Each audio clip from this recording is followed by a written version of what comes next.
اللہ حفاظت فرمائے، اللہ حفاظت فرمائے۔ ابتدا میں نے تھوڑی سی وہ بات عرض کی تھی، وہ یہ کہ جب کسی جگہ کے مسلمان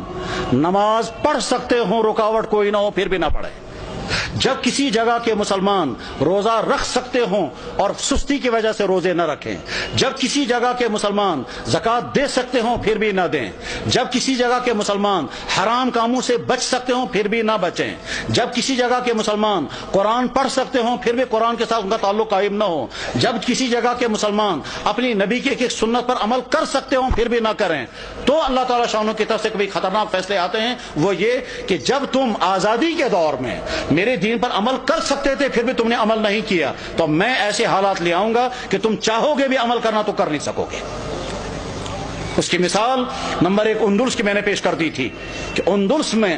800 سال تک مسلمانوں کی حکومت رہی، اور بعد میں جب خرابیاں شروع ہو گئی تو وہ حالات آ گئے کہ اگر وہ قرآن پڑھنا چاہے تو نہیں پڑھ سکتے تھے، اپنی عورتوں کی عصمتیں بچانا چاہیں تو نہیں بچا سکتے تھے، بلکہ کیا ان کی تو جان بھی باقی نہیں رہی، اور وہاں کے مسلمان یا تو مارے گئے یا عیسائی بن گئے یا وہاں سے فرار ہو گئے، اور اس طرح سے 800 سال کا مسلم ملک جو اذانوں سے آباد تھا وہ 800 سال کا مسلم ملک کفرستان بن گیا۔ بخارا اور سمرقند یہ وہ علاقہ تھا جہاں امام بخاری، امام مسلم، ابو اللیث سمرقندی جیسا انسان، وہ علاقہ کے جہاں امام صاحب ہدایہ علامہ برہان الدین مرغینانی رحمہ اللہ تعالی جس علاقے میں تھے کہ جس مسجد میں بیٹھ کر کے انہوں نے ہدایہ کتاب لکھی، اور 13 سال لگے کتاب لکھتے ہوئے، اور 13 سال مسلسل انہیں روزہ رکھا، گھر والوں سے کھانا آتا تھا، وہ کھانا رکھ دیتے تھے، جب گھر والے واپس چلے جاتے تھے یہ کھانا کسی غریب کو کھلاتے تھے۔ 13 سال بیٹھ کر کے انہوں نے کتاب ہدایہ نام کی کتاب لکھی تھی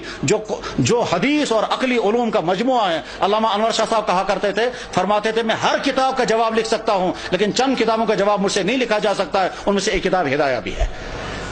جس مسجد میں صاحب ہدایہ نے وہ کتاب لکھی تھی اس مسجد میں شراب کھانا چلتا ہے۔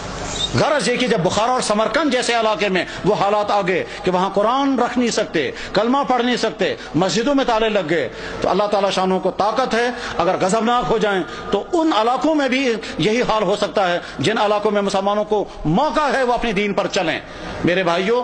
اس غلط فہمی میں مت رہیں کہ ہمارے لیے وہ حالات نہیں آ سکتے ہیں، ہماری پچھلی تاریخ میں ایسے حالات آ چکے ہیں۔ چنانچہ کشمیر کی پچھلی تاریخ میں ایک زمانہ ایسا آیا تھا جب سکھوں کا دور تھا، مسجدوں میں تالے لگے تھے، اور جو نماز پڑھنا چاہتا تھا اس نماز پڑھنا اس کی جسم سے کھال نکالی جاتی تھی سب لوگوں کے سامنے تاکہ باقی لوگ نماز نہ پڑھیں۔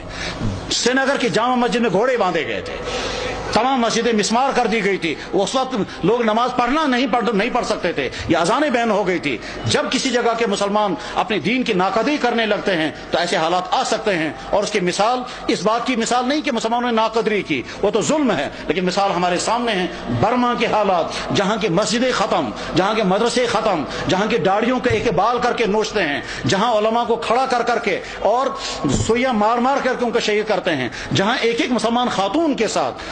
20 30 بلکہ 100 آدمی بدکاریاں کرتے ہیں اور کھلے عام کرتے ہیں، جہاں مسلمان عورتوں کو کھڑا کر کے آگ لگا کر جلا دیتے ہیں، جہاں مسلمان عورتوں کی گودوں کے اندر ان کے بچوں کو ذبح کر دیتے ہیں، اور ساری دنیا کے مسلمان دیکھ رہے ہیں مگر کوئی کچھ نہیں کر سکتا۔ جب ان مظلوم مسلمانوں کے لیے کوئی آواز نہیں اٹھا رہا ہے تو آپ بے فکر یہ مت رہیں ہمارے ساتھ اگر کبھی ایسا ہوا تو ساری دنیا کے مسلمان سرگرم ہو جائیں گے۔ آج کا مسلمان بے حس ہو چکا ہے، آج کا مسلمان دنیا کے حکمران، ان کے بیوروکریٹ، ان کے تمام ہائی کلاس طبقے وہ اپنی عیاشوں میں ڈوبے ہوئے ہیں، کسی سے کوئی امید نہیں ہے۔ اپنے دین پر جمنے کا فیصلہ کر کے اٹھیں،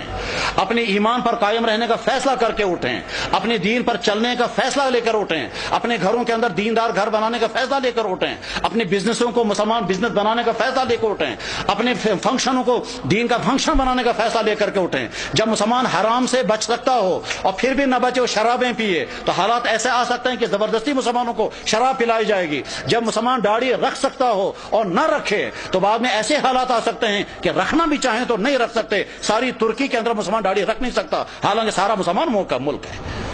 تو ایسے حالات آ سکتے ہیں، اس لیے اپنے دین کے ساتھ وفاداری کا فیصلہ کرو، ورنہ تو ایسا ہو سکتا ہے کہ اللہ جب تم میرے دین کے ساتھ وفاداری نہیں کرو گے تو میں تم پر ایسے حالات لا سکتا ہوں کہ تم چاہو گے بھی میرے دین پر عمل کرنا تو کر نہیں سکو گے۔ اللہ جل شانہ اس برے انجام سے ہم سب کی حفاظت فرمائے، ہمارے ان اکابرین کی حفاظت ہو، مدارس کی، مساجد کی، دین کے و دینی اداروں کی، دین کے کام کرنے والوں کی اور دین پہ جننے والوں کی مدد فرمائے۔ وآخر دعوانا ان الحمد للہ رب العالمین برحمتک یا ارحم الراحمین، آمین۔